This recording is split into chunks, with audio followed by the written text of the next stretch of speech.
procéder à un petit remplacement. Bah oui, sur la pelouse. Hein. On va remercier donc nos invités, Koné Roméo et Sandrine Billet.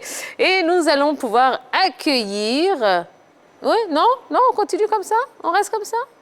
Oh, je ne sais pas, moi, je suis en direct. Hein. Il y a le Boris Vert qui s'échauffe. Il s'échauffe encore? Ils sont pas prêts? Ben alors, Yellow, mettez les chaussettes, remontez bien les chaussettes, voilà, et on n'oublie pas les protèges tibias, s'il vous plaît, c'est important. Allez, eh ben, on y va.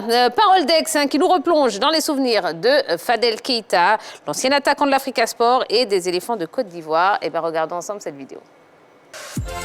Keïta Fadel, ex-joueur du Sporting Club Gagnois, Africa, ancien international ivoirien, ancien professionnel. À mon passage au Sporting, qui a été remarquable parce que j'avais terminé en ce moment deuxième meilleur buteur du championnat. Et l'Africa me faisait derrière les yeux doux, mais j'avais l'envie d'aller monter mon talent à l'extérieur. Donc je suis allé en Suède. Et après la Suède, après 1 an en Suède, je suis revenu à l'Africa. Et l'intégration était facile parce que je connaissais déjà le président Doré Lassina qui est mon papa. Et je connaissais aussi le coach Yo Martial. Il y avait aussi des anciens joueurs du Sporting, Koné Ibrahim, Yorobitra, qui m'ont accueilli à bras ouverts, qui m'ont montré le fonctionnement du club. Et donc c'est comme ça c'est parti.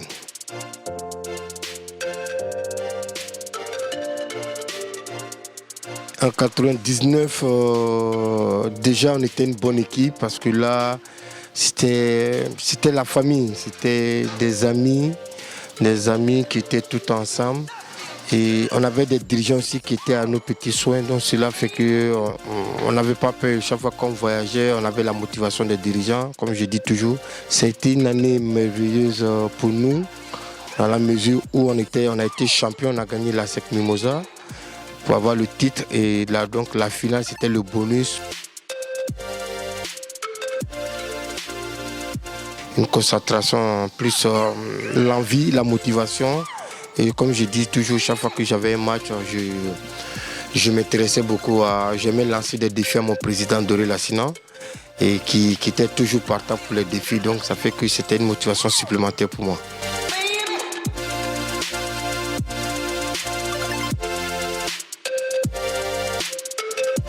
Avant ce match, on se dit que c'est tout un pays qui te regarde, c'est la famille qui te regarde, c'est les amis.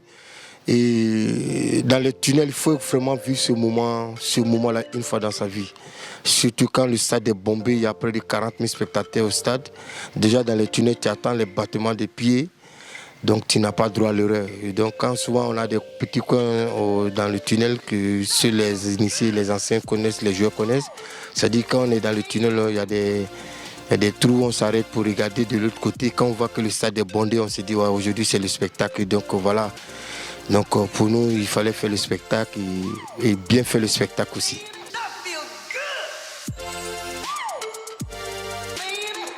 On a mis tout le monde en confiance et quand nous sommes arrivés, on s'est dit que bon, c'est vrai que nous sommes à l'étranger, on va jouer sur nos valeurs intrinsèques. Voilà, et il y avait mon petit frère cadet qui était là, il y avait Babou Eric, moi devant, Dante.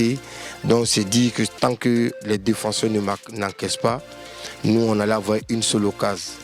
Et Dieu merci, on a eu l'occasion des 85 mètres cadets qui déclenchent une frappe, qui fait mouche. Donc il était de notre devoir de conserver ce but que on a tenu jusqu'à un certain moment et qu'ils ont égalisé. Donc on avait déjà l'avantage au match aller où on avait gagné 1-0.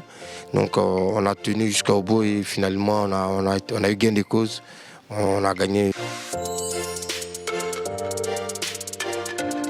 Je sentais de la fierté. Ça voulait dire que je venais de faire un travail efficace, un travail propre pour mon pays.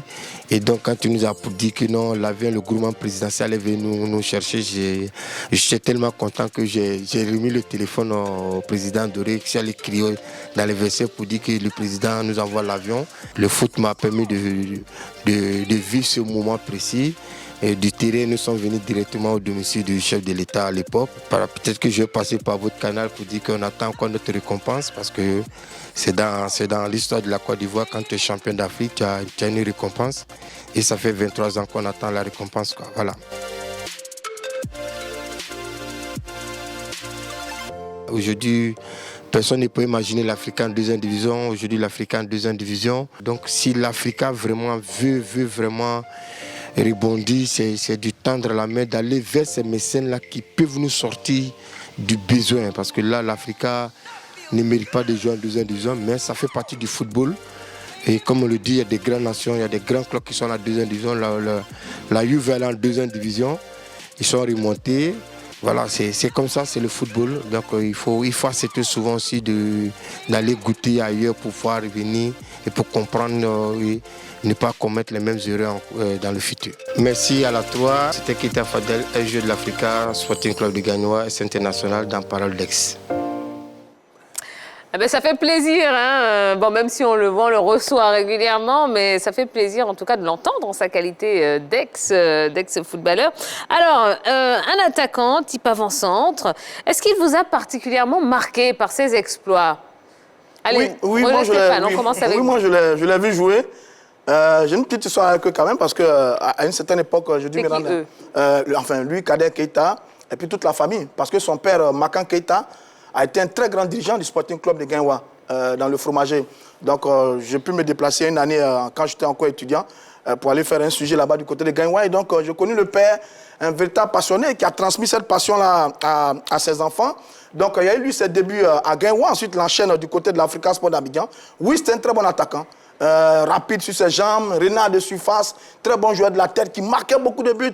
Il était d'une efficacité redoutable, hein, ce Fadel Keita, qui a formé un duo de charme d'ailleurs avec son jeune frère Kader Keita, qui est plus connu que lui, parce que lui, il a joué longtemps avec la sélection des éléphants de Côte d'Ivoire. Mais oui, Fadel Keita, je garde de très beaux souvenirs.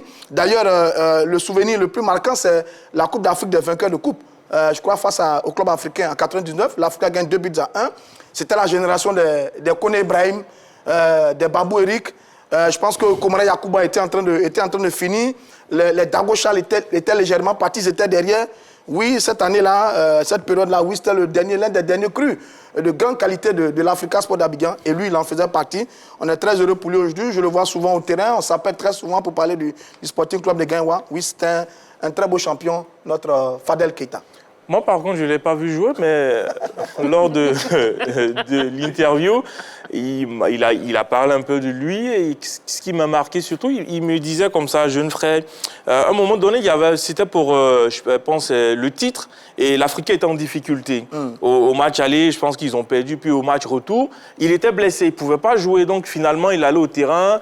Les gens se posaient la question de la presse, est-ce qu'il va jouer, est-ce qu'il va jouer? Le président est venu le voir et dit, bon, écoute, si tu ne joues pas demain, c'est fini, nous, on sait qu'on va perdre. Il dit, non, président, je vais jouer. Il dit, mais tu es blessé? Il dit, non, je vais jouer. Et le jour du match, il dit, il est venu comme ça, simple, sans équipement, il était assis dans les tribunes. Les autres ont fait l'échauffement sur le terrain. Lui, il a fait l'échauffement dans les vestiaires. Et au coup de sifflet de l'arbitre, on voit le gars qui vient avec le maillot, il est sur le terrain et c'est lui qui permet à l'Africa de s'imposer. C'est quelque chose qui m'a beaucoup marqué. Il m'a dit, oui, ça m'arrivait parfois de dribbler la presse, mais de faire mon job. Et comme il y avait un pari, quand il a fini, il allait prendre son argent avec le président. Il a dit, j'ai dit que j'allais te faire gagner et je vous ai fait gagner mon argent. Il avait combien? Bon, que vous étiez bon, non. C'était des millions. C'est l'information. C'était des millions en tout cas. Je préfère ne pas dire, mais il m'a dit c'était des millions. Bonsoir, Yellow. Bonsoir, Tia. Tant qu'on parle d'argent, ça me concerne. Et bonsoir, Yves-Maurice. Bonsoir, Tia. Ça va bien? Oui, ça va très très bien. Bon, vous, Fadel Keita. Oui. Qu'est-ce que vous... Bah, j'ai eu la chance de le voir jouer. Oui, bien sûr, j'ai eu la chance de le voir jouer. J'ai la chance de le voir jouer. Je me rappelle quand même d'un lourd score entre l'Africa et le CO Korogo. C'était 11-0. Il avait marqué beaucoup de buts en 1999, si je ne me trompe pas. Oui, l'Africa avait battu cette équipe du CO Korogo. Il avait marqué beaucoup de buts ce jour-là. C'était un véritable attaquant. Il avait une détente exceptionnelle. Et quand il était dans les airs, c'était un joueur dont les défenseurs avaient vraiment du mal à maîtriser. Et il a fait sensation. La seule chose le seul bémol dans sa carrière, c'est la sélection. Il n'a pas fait long feu en sélection. Il n'a pas été ce joueur marquant comme il a été avec l'Africa que du côté des éléphants. Mais au moins, ce qui est bien, il a quand même joué avec l'équipe nationale de Côte d'Ivoire. C'est toujours important de jouer avec son équipe nationale. Et comme vous l'avez fait, vous gardez, j'ai envie de dire, un souvenir impérissable. D'accord. Bon, alors après sa carrière, il est devenu dirigeant de club. Est-ce qu'on pouvait le prédestiner quand même à une telle reconversion? Bon, si je fais référence à son père, oui, parce que son père a été, comme je l'ai dit, a été un très grand dirigeant. Makan Keïta, c'était tout un symbole du côté de Guingois. Il a peut-être transmis la passion de la gestion du sport et du football en particulier à ses enfants. Donc lui, il est au cœur du Sporting Club de Guingois. Je crois qu'il était secrétaire général, maintenant il est directeur sportif. On le voit tout le temps lors des assemblées générales du côté de la Fédération ivoirienne de football. On le voit régulièrement au terrain avec l'équipe du Sporting Club de Guingois. Je pense qu'il va monter un peu en galon maintenant parce que le président Diabaté, il souffre au niveau de la Fédération ivoirienne de football avec la Ligue amateur. Donc il doit peut-être monter un peu en grade. Mais oui, je pense qu'il a grandi dedans. Chez eux à la maison, vous savez, les anciens dirigeants d'avant, les maisons faisaient office de maison des footballeurs. Vous avez une grosse villa aménagée, donc il y a beaucoup de sportifs et d'athlètes qui viennent chez vous à la maison. Donc je pense que très tôt, il a grandi dans cet environnement avec un père dirigeant, des tontons dirigeants, avec des joueurs tout le temps à la maison. Donc il est un peu dans son univers. Bon, maintenant, on espère qu'ils vont tous s'unir parfaitement autour de l'équipe du Sporting Club de Guingois pour permettre à l'équipe du fromager de retrouver sa noblesse d'antan. Ce n'est pas encore fait.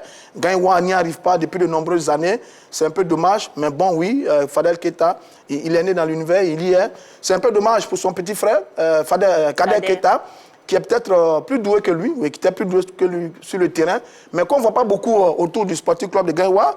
Je l'ai vu dans la campagne soutenir le candidat Sori Diabaté, mais après, plus rien. Bon, on espère que lui aussi va peut-être lorgner, s'impliquer davantage dans cette équipe de Guingois. Et c'est bien de voir des anciens footballeurs, des anciens joueurs être dans des clubs. C'est ce qu'on attend de beaucoup. Moi, j'attends ça, par exemple, de Yaya Touré, de Kolo Touré, de Didier Drogba, de beaucoup parmi eux. J'attends ça, qu'ils rentrent dans des clubs, qu'ils les transforment, qu'ils les construisent, et puis ils vont développer le football. Donc, oui, bravo à Fadel Keïta. D'accord. Allez, dernière question d'Orgelès, puisque c'est vous qui avez réalisé cet entretien pour la grande team. Vous l'avez trouvé comment sur le plan humain? Il est très, très cool, il est ouvert, il n'est pas renfermé sur lui. C'est quelqu'un tout de suite qui vous met dans le bain quand vous échangez avec lui, quand vous avez besoin d'éléments de réponse. Et il est beaucoup plus dans l'historique, il vous explique les choses. Donc vraiment, j'aimais cette chaleur avec lui. Au-delà de ce joueur-là, il reste humain. C'est on va dire, un grand frère qui est formidable, avec beaucoup de conseils. Il m'a même parlé de son petit frère, comme ça, pour dire, c'est aussi la famille. Il dit, là où vous allez voir, quand ma voiture est là, que Kader vient, quand il voit la voiture, il va peut-être garer à quelques mètres quand je sors, parce que c'est pas vraiment, il dit, il aime plutôt mettre son petit frère à l'aise. Donc, comme il sait que Kader, on le connaît, notre Popito, c'est la joie, partout il est. Donc, je pense qu'en termes de grand frère, c'est un grand frère modèle. D'accord. En tout cas, merci pour cet entretien. Et on espère que ça vous a fait plaisir d'avoir des nouvelles de Fadel Keïta. Voilà. On va marquer une toute petite pause. Juste après, on fera notre Mondial Foot Express. On va parler de la Ligue des Nations, des éliminatoires de la CAN 2023, ce qui nous emmènera à notre première question LGT de la soirée.